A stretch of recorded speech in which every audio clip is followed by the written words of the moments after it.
cette activité de recyclage, pour nous, c'est l'ADN du groupe, c'est-à-dire que tout ce qui est en direction de l'écologie, nous avons beaucoup investi en ce sens et nous tenons absolument à ce que l'attention soit attirée plus largement sur ce que nous faisons de manière plus profondément, c'est-à-dire on voit peut-être moins ce qu'on fait tous les jours, mais on sait quand on doit faire des bilans et on sait démontrer que nous avons depuis plusieurs années, on n'a pas attendu que le problème du recyclage soit un problème important et on a déjà entamé puisque c'est un sujet chez nous qui dure une vingtaine d'années.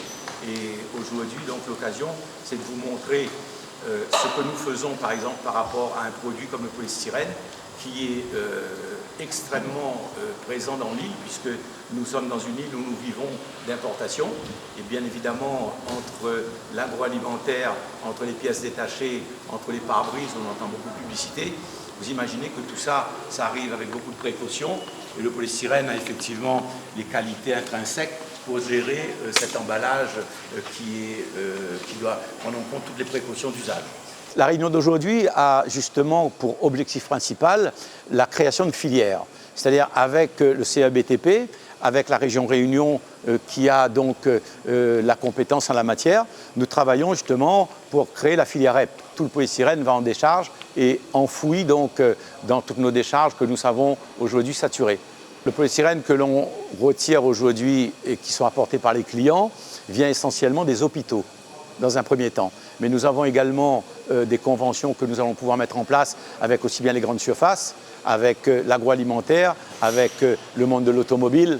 Vous parlez par exemple, quand vous voyez toutes les publicités qui entourent les pare-brises, vous imaginez ce qui peut arriver en termes de quantité et qui sont enfouis avec bien sûr un volume qui est disparate parce qu'une fois que vous le balancez dans une décharge, ça s'empile mal. Ce n'est pas quelque chose qui se range de manière très organisée et du coup on a aussi cet effet-là qui fait l'encombrement accéléré en fait des décharges. Je ne pense pas que tout le monde pourra, en tout cas dans un premier temps, aura la volonté de faire traiter le polystyrène, mais l'objectif à terme, c'est bien de pouvoir récupérer un maximum, pouvoir le traiter au maximum et pouvoir envoyer le minimum, voire interdire le polystyrène dans les décharges publiques. Nous avons une machine qui a une capacité effectivement continue de broyer. Aujourd'hui, on travaille encore sur le sourcing, c'est-à-dire on ne sait pas véritablement et concrètement ce qui est disponible dans l'île. L'avantage, c'est que nous avons la possibilité de travailler sur ce type de machine en 2 ou 3 postes. Donc on garantit pouvoir traiter tout le polystyrène qui peut être disponible à La Réunion.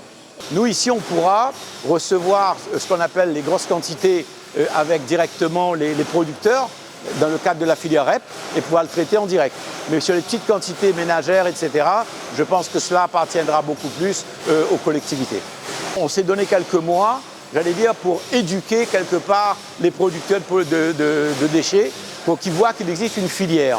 Ensuite, on a des coûts, bien évidemment, qui vont s'imposer à nous, mais ça sera de toute façon des coûts qui seront réglementés, puisque de toute manière, des filières de polystyrène existent en métropole. Nous n'avons aucun mal à avoir un coût de revient par rapport aux investissements. Mais on sera de toute manière dans des coûts qui seront absolument contrôlés d'une part, et qui seront de toute manière accessibles et conformes au traitement que nous allons faire derrière. Ce qui va manquer pour être officiellement en mesure de tout faire par rapport à nos objectifs, c'est l'intervention de la région qui a compétence pour la création de filières.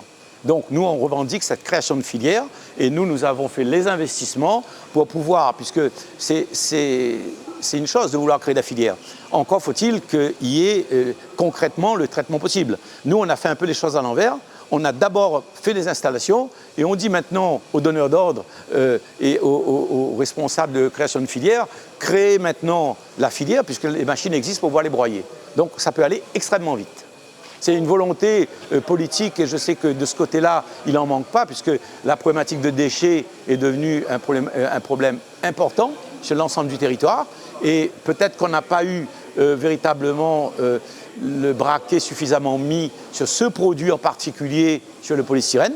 Mais je pense que sincèrement, aujourd'hui, c'est une occasion qui m'est donnée, je vous remercie, de pouvoir porter de manière peut-être beaucoup plus diffuse cette information pour que les gens ils s'en saisissent et ils se rendent compte qu'il y a un vrai intérêt effectivement à faire attention, à ne pas continuer à enfouir pour enfouir parce que l'île n'est pas extensible, d'autant qu'il existe une véritable filière qui crée ce traitement d'une part, mais qui quelque part génère un matériau qui profite à l'industrie du bâtiment et qui, au final, a aussi, hormis l'aspect économique du procédé, génère aussi du travail, génère un côté social qui est très nécessaire, bien évidemment, parce qu'on apporte là une technologie qui vient répondre à la pénibilité au travail.